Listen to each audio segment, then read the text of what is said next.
Welcome to all new Look Back in Amber, from exclusive interviews to interesting inside insights.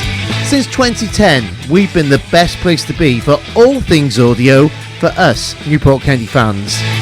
Coming up in the next 45 minutes, I'm Lamsey and I've got all the big questions. I'm Stephen and I've got the commentary highlights, and I'll be asking, is the only way up? I'm Luke and I'll have the post-match interview with County Manager Graham Coughlin, and I'd like to ask about Aaron Lewis. Never miss out. Subscribe to the podcast and make sure you listen at 3pm on a Sunday, 7pm on a Wednesday after all League 2 home matches. Right here. Right here. Right now. Right now. Newport City Radio. It began earlier at 10:30 in the marquee with the warm-up team. Brilliant. We've got a new PA system, and we've only got one set of speakers so far, and it's already loud and brilliant. Yeah, so when we get the other set this week, just wait for the next warm-up. It's going to be amazing. So There's no stopping us. Absolutely. So we can't wait for that one. So it started 10:30 in the marquee at Rodney Parade with the NCI warm-up team. The kids from Fleur de Lis, they were brilliant, and some amazing tunes in the Euroquest disco. Continued later on at 12:45 in the compy with Chris, Stephen, Luke, and Chris Lucas on photo duties. If you go to Instagram now, NP City Radio, Chris has tagged us into the brand new photos. Stephen, save me. How were Swindon before this game? Yes, well, Swindon was 6th in League 2. They were 11 on points with Mansfield in 7th and 3 points behind Salford in 5th, but they had a game in hand. They drew their last match 3-3 at the home to Gillingham. In their last 6 matches, Swindon had won 3, drawn 1, lost 2. Swindon won the previous meeting 1-0 and only one defeat in their last 4 meetings with Newport County, a 1-0 defeat in April last year. Swindon's last defeat in Newport was the 18th of January 2020, a 2-0 defeat. And since 2017, Swindon have only won 1 in 4 visits to Newport, which was a 2-1 win in November 21. And since then, they'd won 1, drawn 1, lost 2. Okay, brilliant. How did Newport County line up yesterday? Made 6 changes yesterday, did Newport County. We had Nick Townsend in goal, James Clark, Priestley Farquharson, Mickey Demetriou across the back, Cameron Norman and Adam Lewis as the 2 wing-backs. Aaron Lewis, Scott Bennett, a new signing. Harry Charlesley was in the midfield 3 with Offrandi Zanzala and Charlie McNeil, who signed on deadline day from Manchester United, up front. The transfer window is closed. It's had a big impact on the team and also other effects to the team as well. Should we have a quick chat about that? So first of all, let's go transfers. Luke, who were the new players starting for Newport County yesterday? Well, yesterday we had Harry Charlesley and Charlie McNeil, who's played from the start. And then we had Callum Kavanagh, who, I don't want to spoil anything, so he came off the bench and did something brilliant. That's all I'm going to say for now. I'm sure you know what already happened. He looked like he changed the midfield. He revolutionised our play. He looked full of energy, full of running, which is potentially something we've missed. As Stephen was saying off air, he doesn't look afraid to put a foot in, which you need in the midfield in League 2. Maybe that little bit of steel and a little bit of bite that we were been missing. And he looks like he can pick a pass as well. Yeah, I was really impressed with him yesterday. I thought he's a really good addition to the midfield. Yeah. And plus, he hasn't played since November. So when he's up to full match fitness, we might have some play on our hands. So 4 new signings. Any background on them? McNeil has come with a lot of hype and potential around him. People at Man United rate him very highly. Matt Baker, centre-back, who we know is in to provide cover for an injured Declan Drysdale, who will be out for a couple of months with a meniscus injury. Get well soon, Declan. He's a Wales under-21 international, very highly rated again at Stoke. Sounds like a good player. Would he get much minutes? Maybe. It's a bit of a shame that we're not in any cup competitions where he can play, say, a Papa John's Trophy, where he can get a couple of, even if it's 60 minutes of football under his belt. But then, as Graham will say in his post-match, we've got something like 15 games in 8 weeks or something ridiculous like that. So he's going to get minutes at some point. Yeah. Callum Kavanagh, his dad, Graham Kavanagh, legend at Cardiff City, someone whose name will be familiar with football fans across South Wales. He came on yesterday, had about 20 minutes to show what he can do, and I think he scored. With really Kavanagh good as goal. well, and you mentioned his dad, and I know that Graham Cotton was quite keen. I think it was in the pre-match saying that he wants to focus on the player, not their parents or anything in the history. But did you mention earlier that his dad might have had a bit of influence in swaying him to come to Newport County? Yeah, after the game, the player we had for media was Callum on his debut scoring, and I asked the question of, his dad is obviously legendary around South Wales. Did he have any influence on him signing for Newport? And basically said, yeah, his dad was the one who told him to come and sign for Newport County. There were a few clubs interested in him, and he said that South Wales is a good place to live. The people are really nice and friendly. And then he'll probably come in here and say completely different. You know what we're like. That's a good sign. How are we doing with the rest of the players? 'Cause I've lost track now, so the rest of the newbies. I think therefore we've seen 8 players go out, I believe. We've seen Harrison Bright and Jack Cowdugan go out on loan to Pontypridd in the JD Cymru Premier. It'll be good for them to play some men's football from now until the end of the season. We've seen it with Twamley and Joe Woodowis for the first half of the season. I think the aim for them is to go out and play regular first team men's football rather than development squad. Because as we were saying off air, there's a difference between playing development squad football and men's football. You're not in development football. You're not coming up against 6'2", 6'3" centre backs every single week who like to be really physical. And yeah, Lewis Collins ran on loan to Torquay. I think that could be a really good move for him. Going down a level, hopefully get regular minutes. He got about 60 minutes yesterday under his belt down at Torquay. Again, they're in a bit of a relegation scrapping in the National League. He looks like he's got potential there. Flinney always said he was better than his brother. And if he's better than his brother, then we've got some play on our hands. We've seen Robbie Wilmot and Matty Dolan go out on loan to Walsall and Hartlepool respectively. Robbie Wilmot looked really good against Leicester when that was on tally for Walsall. And we've seen 3 lone players go back. Trankazimba. Thierry Nevers. Yes, who's now gone to Bradford. Yeah. And Hayden Lindley, that's the one. Yeah. There you go. So 8 Good out, save. 4 in. There you go. Again, I'm really keen to get the commentary on from yesterday afternoon. Before we do that, Stephen, so the effects on the team, we were a little bit surprised to see a change in the goalkeeping division. Yeah, I think because what Graham Coughlin said in the post-match is he kind of based it on training, not on stats and anything. So I think, obviously Nick Townsend's been doing well in training. So, interesting selections yesterday, I think. Okay, let's get into it. Let's find out what happened yesterday afternoon. It starts off with, in exactly the right way, a tribute to David Hando.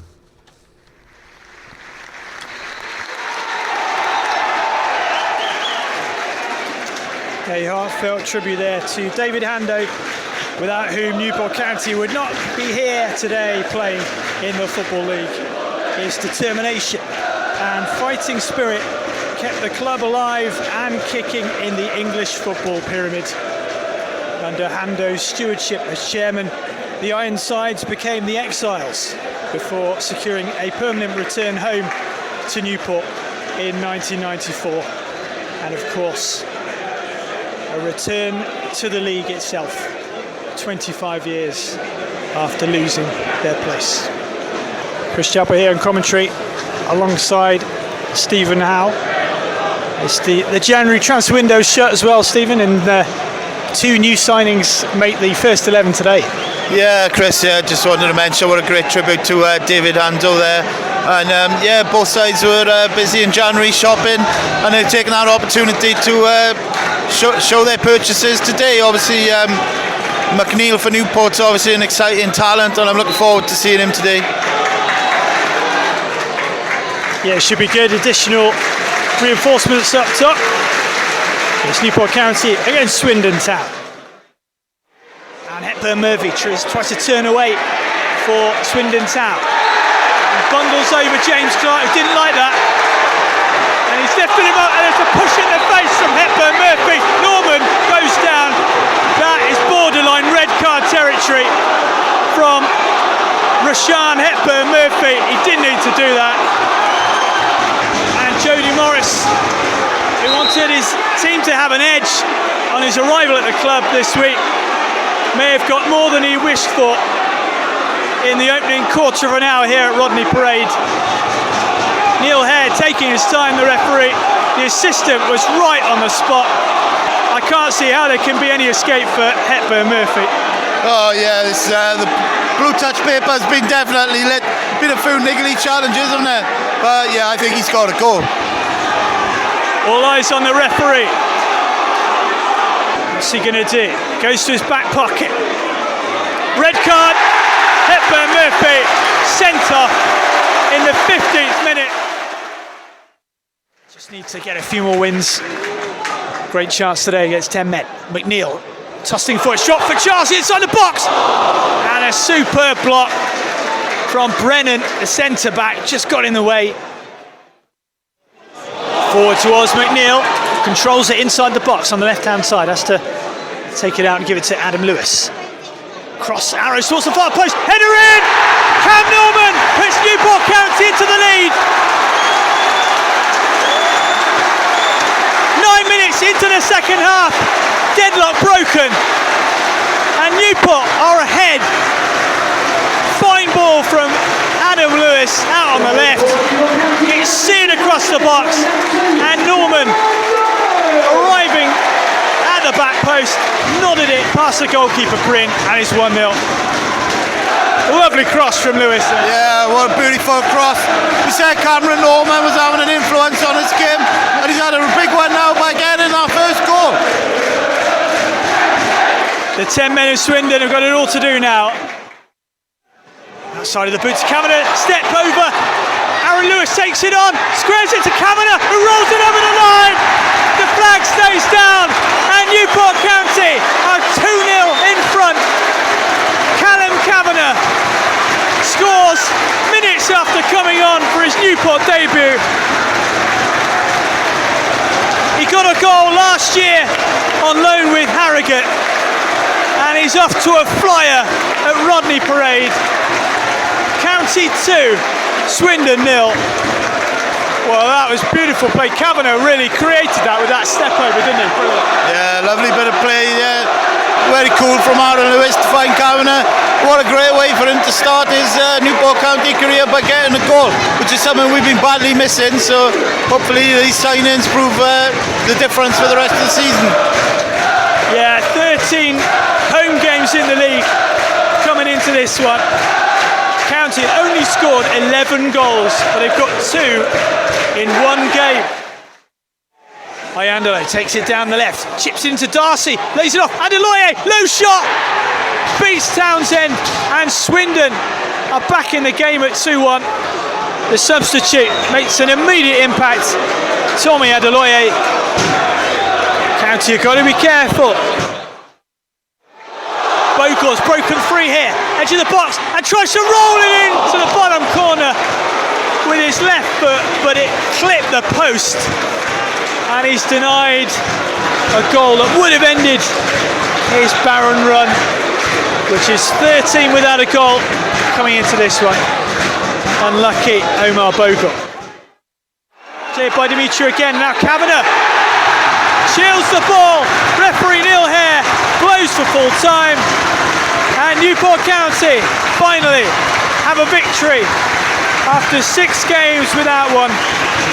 2 months they've had to wait since the start of December, when they won at Crewe by the same scoreline, and so the final score, and a very happy Rodney Parade, 3 sides of it at least. It was Newport County 2, Swindon Town 1. That's Stephen and Chris, brilliant. Just exactly what we needed. We know he doesn't like losing. How does he feel about winning? Newport County manager Graham Coughlin. Look, it was a win. A win is a win. But let's be honest, it was coming. We've been very good over my tenure, to be quite honest. We've put in a similar performance against Leyton Orient here at home, but we didn't get the victory that we probably deserved that day. So look, them boys are capable of big performances. It's just about that continuity and that consistency, and I've said that since day one, and that is a trait of League Two. The teams that can find continuity and consistency are normally the ones that end up the top end of the table. But yeah, to answer your question, I really enjoy. I love winning. Let's make no bones about it. I'm a bad loser, but I love winning, and when they put that work rate and that attitude and apply themselves the way they do, they're a force to be reckoned with. And I'm really proud of them tonight. I'm really proud of a lot of people at the football club who's helped me throughout the last 4 weeks, bring in a couple of players as well to help the squad. So all round it's been a good day. You mentioned some of those new players. What difference do you think they made today? Obviously the enthusiasm they showed, the legs, the energy, running in behind, which is something that we haven't got at the football club. So they come in and they help us. They brought a little bit of freshness, they bring a little bit of enthusiasm, and they come in with a raw naivety, and they want to buy into what we're doing. They want to be part of it. It's brilliant to see that Manchester United Football Club and Middlesbrough Football Club, obviously Stoke as well, mentioned them, and want to come and want to help us and want to help clubs like ourselves. I think it'd be a great experience for them lads, because I always said if you've got good seniors, you'll have good juniors. And I think not only will they leave us as better players, I think they'll leave us as better people and men, really, rather than boys. They'll come as boys and go as men. And one in particular got one of your goals, Callum Kavanagh, off the bench, and he really enjoyed himself. Yeah, look, that's what he is. He wasn't happy. He didn't start. We were very, very close to losing Cav pre-kick-off because of paperwork and logistics and legislation. We didn't know until the last minute today whether we could play him, whether we could use him. So obviously he's picked up his goal, and that's what he does. He runs in behind, he pulls on shoulders, and it's nice to see. It's refreshing to see young lads play that way, because a lot of young lads nowadays want to play in defeat and want to play in these pockets. But it's great to see a good old-fashioned centre forward, as is Charlie as well, wanting to run on behind, wanting to run channels, wanting to go down the sides of centre halves, and just stretching the game, which allows our midfielders a little bit more space to play in. And you mentioned continuity. So far in your reign, you've pretty much given the shirt to your players. They haven't given it to you back. You made 6 changes today, which is quite a lot for you. What was your thought process behind making that many changes? Well, I picked on training. I had a look at training over the last couple of weeks, and I picked what I was seeing, what the naked eye was seeing. I didn't go on stats, I didn't go on previous games, I just picked on what I could see over the last 2 weeks in training. I picked we had a game plan, we picked the team accordingly to the game plan. We picked a team that we felt could win, could cause Swindon problems, and I thought they did. And I have to say, I thought we won the game in the first 10-15 minutes, because the way we come out of traps, we won everything. We got into tackles, we won first contact, second balls, and we played a little bit as well, which was pleasing. So I just hope the players don't rest on their laurels. I just hope they don't think they've cracked it, because if you do in football, you know what happens. It jumps up and slaps you between the chops. But that was coming. That was coming. I felt that type of performance has always been there, but the victories weren't there. So I'm glad. I'm just glad they got 3 points tonight. Not only the players but the football club, because we have really deserved a couple more wins than we have, and they've been different class to work with. But I want them to build on it. I want them to, as you quite rightly say, that continuity and that consistency. I want them to add that to their game, train effectively, and give me a problem picking a team on a Saturday. The pleasing thing as well that there is more to come from this, but especially you look at like the Harry Charles League first game since November, so there will be more to come from the likes of him. Well, I hope so, yeah, Chris. I hope there's a lot more to come from not only him but young Kavanagh, young Charlie McNeil. I hope there's a lot more to come. I thought Aaron Lewis today was outstanding, and the lads at the back as well. Give me some scary moments, none other than Nick Townsend's kicked in the 95th minute. I was kind of, what is going on here? And Nick just said to me there he wanted to make the game interesting, which I just said, listen, just keep me out of A&E. I don't want to be going to A&E with my old ticker. Was that the needlessly sort of nervy end? Was that just the nature of a side that have had a few too many draws and haven't closed it out? Do you think that's, you'll build on that now because you've got that win under your belt, hopefully? Yeah, exactly, and you hit the nail on the head there. You probably noticed you end up a team that's not so much, we ended up sinking, and I don't see a reason for us sinking. We ended up sitting on the edge of our own box. Now, them reasons could be confidence, them reasons could be not winning games, them reasons could be tiredness because we've not played in a couple of weeks. So there's a couple of reasons there that they're not excuses, they're maybe reasons. So yeah, you see, we dropped deep. I wasn't comfortable with the last 15 minutes. I didn't like the way we dropped and we came off it. We stopped pressing. But I have to say, the tempo and the energy and the intensity levels that we play throughout the game, you're probably always going to get that at a stage in the game. That coupled with the couple of points I've made there, so it was probably going to happen. And you can't give Swindon top teams like that. You can't give them opportunities. to score. So you give them and you get punished. But overall, it was pleasing. But yeah, the last 15 minutes was a little bit uncomfortable. I don't like the way we drop. We're a front foot team. We're not at our best when we sink and when we drop. We're at our best when we're on our front foot and we're in people's faces. Do you have to be a little bit patient with some of the younger lads who have come in on loan in January for Callum and Matt is their first loan in proper senior men's football? Well, Callum had been out at Harrogate. Obviously, that's where Charlie. Sorry, I've seen Callum. That's how we've got Callum on our radar. I've seen him a couple of times at Harrogate, and he would have played against Joe when Joe was at Colchester. So that was one that we were very aware of. Charlie was another one that we've picked up and we've seen.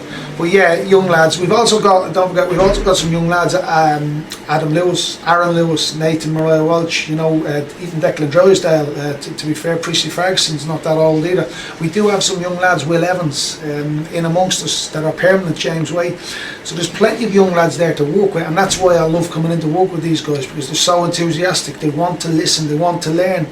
And they just energise me, to be quite honest with you. They're a great group of lads, and I'm delighted for them. And these young lads will go on and they'll be stronger and they'll be better players for their experience this season. They'll be much better players for this year's experience when it comes to next season. Newport County manager Graham Coughlin. It was a 15-minute epic, or almost 15-minute epic post-match interview. God, you lot can talk, can you? It'd be great to get me in the studio. Yeah. And lots to cover. So we've taken little bits out of that one, just use a little bit later and protect your ears a little bit. So, Stephen, walk me through that game. Yeah, well, I thought it was a really good start to the match. It had a real derby feel about it, with the atmosphere really full away end as well, which always makes a difference. But I just thought it was really good from Newport County. High energy, stopping Swindon playing. Both sides were putting in some tasty challenges, shall we say. And then it kind of, like I said in the commentary, the blue touch paper was lit with the sending off. For me, I thought that kind of changed the game a little bit, because Swindon obviously had to reorganise and be a little bit more cautious in their play. To their credit, though, they stuck with their way of playing. Even though they went down to 10 men, they like to play the ball quite a lot. Because just jump in a second, Graham Coughlin was very clear in his. We took this bet, but the Swindon play. He felt it wasn't. It might be a bit harsh on him. Obviously, you take your luck in this sort of situation, don't you? But I think he was quite in defence of the Swindon player. Yeah, I think he deserves a lot of credit for that. I think what he was kind of saying is he's a young player. He made a mistake. Maybe the referee could have just given him a yellow card and us doing talking to, rather than sending him off. But yeah, as we were saying off air, if the result had been different, he might have had a different view. But I just think that kind of changed the game a bit. And then after that, Newport in the first half especially began to dominate, started creating chances. Norman was getting more and more influential with crosses and creating chances. Charsley was really heavily involved as well, making good runs into space, getting on the front foot and putting his foot in, as we said earlier, when required. Yeah, because with Charsley as well, like when he was making his runs, that would free up defenders, and then if Charsley's occupying a defender, there might be a gap open for Adam Lewis or Cameron Norman, and I think he did that really well yesterday. It was just a ferocious first half. Everything happened apart from goals. But yeah, you sensed that it was we say in the commentary, it was a really good opportunity for Newport County to get a result in that game. And then second half they made a good start, got a really good goal, really good cross, and Norman popping up on the back post, which I thought was a really nice goal. Then Swindon made some changes. They went a bit more defensive. They started playing 5 at the back, were dominating possession but not really hurting Newport with it. Yeah, so it was really good. Kavanagh come on, looked a real threat, and was involved in the goal and finished it off, which was a really nice move. So that was was a debut. That's what you want, isn't it? Yeah, I mean, he's got a little bit more experience than McNeil. As Graham Coughlin said, he's had the experience of playing at Harrogate for a bit. I think he played 11 games, 1 goal for them. So obviously he's a bit more used to League 2 than what obviously McNeil is. Yeah, and then Swindon kind of made another change. Jeff Cott come on, had a chance. And then I was kind of disappointed, to be honest, that as Graham said, they sat back and conceded a goal. I thought it would have been really nice to get a clean sheet at home, especially. We haven't had too many of those this season. I think it's 3 in 17 games or whatever it is. But I just thought it was a much needed win after like 4 draws and 2 defeats in the previous few games. We really needed to get a win, and credit to the way they defended. It took Swindon 86 minutes to have a shot on goal, on target. When you consider they had like Charlie Austin in their side, quality player. I think that was really, really good. And I just think what they need to do now is build on this result now and move forward, which we'll come into a little bit later. Okay, picking it up with Luke, what was the secret of Newport County's success yesterday? How did they hold Swindon off for so long? I think that Swindon, especially in the second half, they were just quite comfortable to pass around from holding midfielder to the centre-back, to the full-back, to the goalkeeper, back to the centre-back, and they just go around in patterns of passes rather than be patient, I think is the right word, because they knew that we'd sit back and try and keep a clean sheet and try and defend, and I think they were just trying to be that little bit patient and wait for the right opportunity rather than just attack and then get caught in the counter-attack. Because it felt as if the ball was on the floor a lot more. Yeah. Yes. There's lots of, like, it's been going on for seasons, isn't it? Hoofball, whatever you want to call it. There's different variants of it. But it felt like Newport County played football yesterday. Yeah, I think that's to do with the different strikers as well up front. As Graham said, they like to make runs into space, so it's kind of influencing the way that we play in, and I think that's definitely the way forward. I think another thing we really did it well yesterday was, like I said, we played with high intensity, closing down, not allowing Swindon too much time on the ball and preventing them from basically building their attacks. So it was a really good performance yesterday. Because talking to strikers, this is the really interesting thing. We've spoken about it. If you go back and listen to any edition of Look Back in Amber, and I suggest that you do, it's well worth the time spent. We've talked about all sorts of different combinations this season, and I've thrown down maybe it needs to be a Will Evans Zanzala sort of like lineup. Well, it seems that with the new players coming in, there was a complete change in the strike partnership. What did that change? Yeah, well, I think it was good because what he did yesterday, he put McNeil on, was a young striker, but he put him alongside Zanzala, who's obviously got a bit of experience. So, but yeah, it was just a totally different way that they're playing. McNeil was as well making runs, like we said, getting in behind the back four of Swindon. So I think, that's Kavanagh when he came on, he did the same thing as well. And I think it's something that Graham Coughlin wants in his side. As he says it in the press conference, it was nice to see players running off the shoulders of defenders, and that's what those two players are really good at. And I think that's why they've signed them, to be honest. It's going to be exciting going forward. Well, Callum Kavanagh now, that goal yesterday, he's got 5 goals in his previous 5 games in all competitions. Charlie McNeil, before he joined us his last game for Manchester United, he scored a brace against Feyenoord, I think, in the Premier League International Cup. Yeah, it was against some Dutch side. He got 3 in the EFL trophy as well for Man United. So, which is good because that shows that he can play at EFL level. He can score against these sides who, like I said earlier, 6'2", 6'3", horrible centre backs you don't want to play up against. And 3 goals in 5 games in the Papa John's Trophy just shows he's capable of dealing with them, and hopefully he gets a couple for Newport County. So what does this mean for Will Evans and Bogle? Bogle came on yesterday.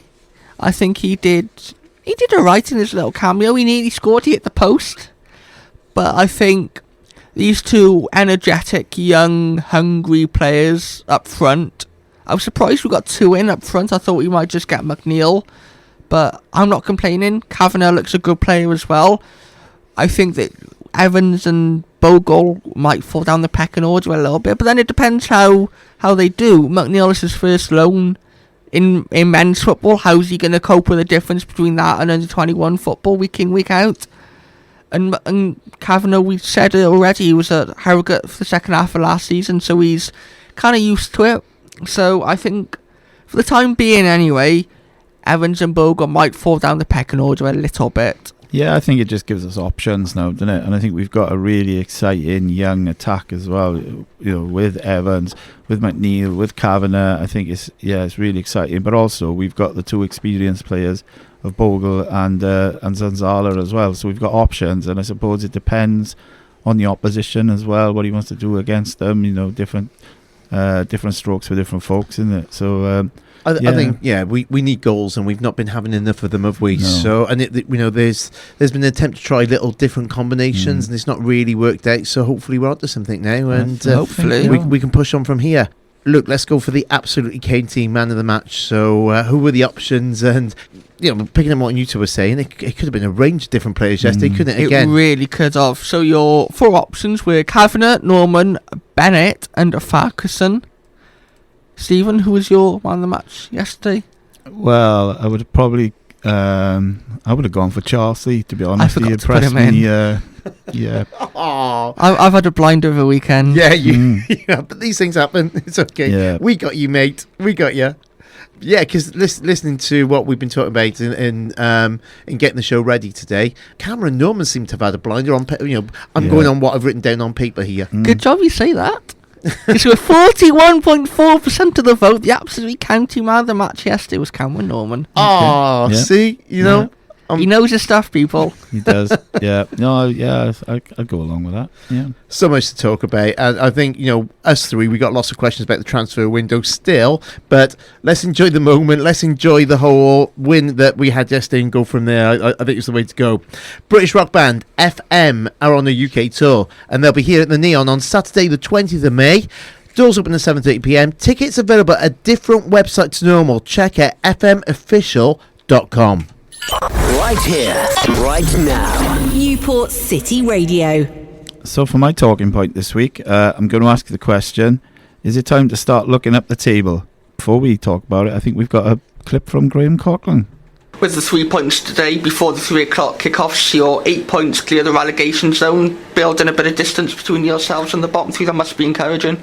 I'm probably the only one that doesn't look down. I'm probably the only one. I'm not being clever or smart. I tend to look up that way. I tend to look that way. What happens is if you start talking about looking over your shoulder and the environment, the culture becomes negative. So I'd rather look up the way. I'd rather chase 1 or 2 that's above us. I'd rather catch those that are above us than looking over our shoulder.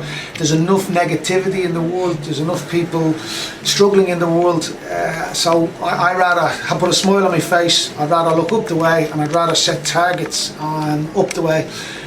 Yes, it's tough. Yes, it's a tough manage. Yes, there's lots and lots of things I need to get right and do right at this football club. But let's look up and let's chase those above us rather than worrying about anybody else. And like I say, and I keep saying it, I hope I've been consistent with it. It's what we do. It's what we do, and it's about us. It's not about anybody else. And you'll know, you guys are clever. If you don't win enough games, you get yourself in trouble. If you win enough games, you get out of trouble. So it's about us, and once it's in our control, once our destiny, our futures are in our control, then we won't panic. When it goes out of our control and it's in other people's hands, then we might have cause for concern. So, Luke, it was your question. Do you think it's time to start looking up the table? 100%. 100%. I think that now transfer window's closed, he's had the time to add players that he wants, that he thinks will improve the squad. That can only be a good thing. And we were all over them yesterday. 16 shots, 7 on target. Fantastic numbers. Yeah. I think the red cards helped us. But then sometimes in football, to win you need a bit of luck, and I think we had a bit of that yesterday. Yeah. I think, if we can show... The key word here is consistency. If we can play that like that consistently over the rest of the 20 games or whatever we have left of the season, we could be an outsider for the playoffs. Yeah, I love your optimism. We've been here many times. I'll look back in amber. Yeah. We have. But if we play like that every week, McNeil's going to get better. Chelsea's going to get better. It was his first game since November. Kavanagh's going to get better when he starts to... When they understand each other's plays, and then when they do, they'll time their runs differently for different people and things like that. So when those link-ups start to get there, and we've seen Aaron Lewis, Adam Lewis, Cameron Norman down the flanks, quality, probably League One standard at times. Defensively, we look quite solid. James Clark's come in; he's an experienced veteran now. Nick Townsend or Joe Day, we went for Nick Townsend based on training form. you could have any of those, and they be quality League Two goalkeepers. I think both of them. And then you look at the bench. I think it was the strongest bench we've had all season. Day, Baker, Waite, Mariah Welsh, Bogle, Evans, Kavanagh. Yeah. I think as soon as Kavanagh and McNeil and probably Baker have some time in the team and we can see how good they are, we've got some options off the bench, which I think we might have been lacking at points in the season. Yeah, definitely. I think we have struggled because we've kind of said about the options off the bench. We haven't really had them, but we've got them now. Especially when you're like 1-0 down with half an hour to go and you want to bring someone on. Now he has the option: Bogle, Evans, Waite, maybe Mariah Welsh, Charles Lee. He's dropped Nathan Mariah Welsh, who arguably has been one of our best players this season. Yeah. And he's dropped him. We even looked even better yesterday, which is really surprising. So, Ian, what do you think? Is it time to start? Is the only way up? How can you say no to that question? You can't really, No. but yes, absolutely. What you two have said covers it pretty much all. Obviously, I would like to think that you're not going to get carried away too much, and I think Graham Coughlin said in his post-match that he's set targets, so they're going to focus on that, and that's the right thing to do. He's absolutely right. Positivity is absolutely key in making sure this forward, especially with that still potential lack of confidence that he spoke about when me and Stephen went to the Meet the Manager meeting. Yeah. He talked about that in that, and I think it's still got that could still crop up a little bit. Yeah. But you still need to be aware of the precarious position that we could find ourselves in. One win does not really get us much out of the situation that we were in before the start of the game. I think the key for us will be next Saturday. If we can play like that again and win, that'll be huge. But we've played well one week and then we go and play Doncaster, and a performance that stunned Graham Coughlin, stunned Joe Day, stunned the whole team. So it's just about finding that little bit of consistency. If we can, then I think the only way is up. Yeah, I think the consistency is even more important at Rodney Parade, because I'm sure the fans were absolutely rocking yesterday. So you need that, because again, if we're talking going back to confidence, you need the fans right behind you, don't you? And hopefully, again, we've said again time after time, you need to be winning your home games. So that's about that. So yes, the answer is yes, but they obviously can be aware of the downsides to where they're in the league table at the moment. Yeah, brilliant. Are you holding a big or small event in 2023 or celebrating a special occasion and need the perfect space? Well, you can hire the Neon. Call on 533 666. Right here. Right here. Right now. Right now. Newport City Radio. So for my talking point this week, I want to talk about Aaron Lewis. Now, he's most of the season has been predominantly featured as left wing back or left back, but recently, since the Leyton Orient game, the last game of 2022, we've seen him as a centre midfielder. Now, Graham Coughlin said that he wants him there because there's a lack of balance in midfield, with Lewis being a natural left-footed player. I think he thinks that he has the technical capabilities as well to play in central midfield. Since he's played there, interesting stat for you, we've played 5, we've won 1, drawn 3, and only lost 1. 6 points from 5 games. Stephen, Aaron Lewis, talk to me about the Aaron Lewis effect. Yeah, well, I think we kind of stumbled on something good from necessity, because I think it was a lack of options that meant that he put him in there. So, it's a bit of a happy accident, and I think a lot of credit deserved to Graham Coughlin and the player as well for his versatility, and I think that's what makes him such a vital member of this squad. He can play, like you said, right back, left back, he can go centre midfield, and he does a brilliant job wherever he goes. He's got 2 assists in his last 4 games. He's the top assist this season.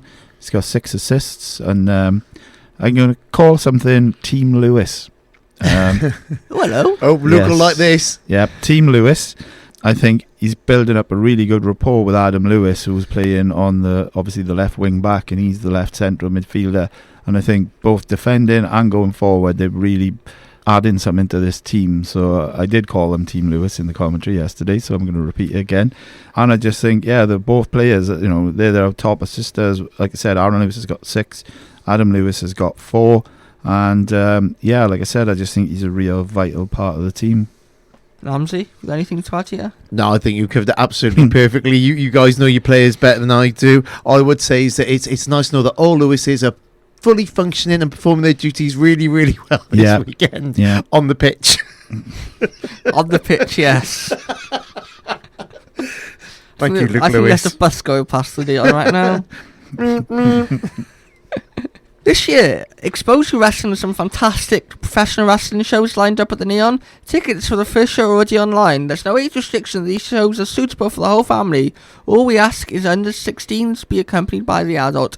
There's a show here next 2 weeks Sunday, I believe. Yep, 2 weeks today. If you want tickets for that, tickets are exposurewrestling.com. Right here, right now. This is Newport City Radio. Okay, next matches. We're away to Barrow on Saturday the 11th of February at 3 p.m. So let's go for Stephen for your score prediction. Oh, yeah, well, Barrow, 10th in League 2. They're only 1 point behind the playoffs.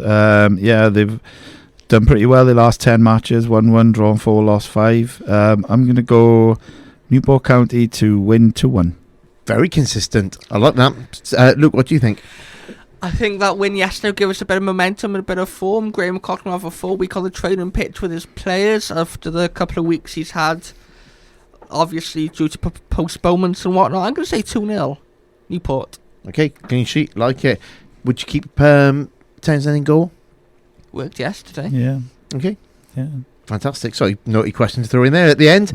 Okay, next home game is Stevenage on Tuesday the 14th of February, 7:45 p.m. Yep. Great if you're in a relationship, take your partner over there. Yeah, Or a absolutely. perfect Valentine's Day. Consequently, I might not be able to make it, but that's not because of a partner issue. That's because of a Maindy Festival planning meeting. So there you go. Just their back. We had Saints of Revelry play earlier in the season, and it was their debut at Rodney Parade in the warm-up, and they're back on that Tuesday. So really looking forward to that one. Stephen, score prediction. Yeah, well, obviously my namesakes, my favourite team that we play all season. Yep. Who can forget us beating Steve 5-0 a couple of seasons ago? I'd never forget that. Under James Rowbury. Yeah, unbeaten in the last 12, won 6, drawn 6. I haven't lost since October. So I'm going to go for a Newport County 1-0 win. I think there'll definitely be something in the air, whether it'll be love or not, I don't know. I'm going to say 3-1 Newport. Very positive vibes. I like it. Wow, that's another show almost all done. Thank you for taking time out to listen today. As always, we'd love to read your thoughts about our thoughts on Facebook, Twitter and Instagram. Instagram and Twitter at MP City Radio. Or you can send us a direct message. We're also on email, studio@newportcityradio.org. We will catch you on Wednesday, the 15th of February at 7 p.m. as we look back in amber at that match against Stevenage. More talking points, more banter, and more top-class analysis.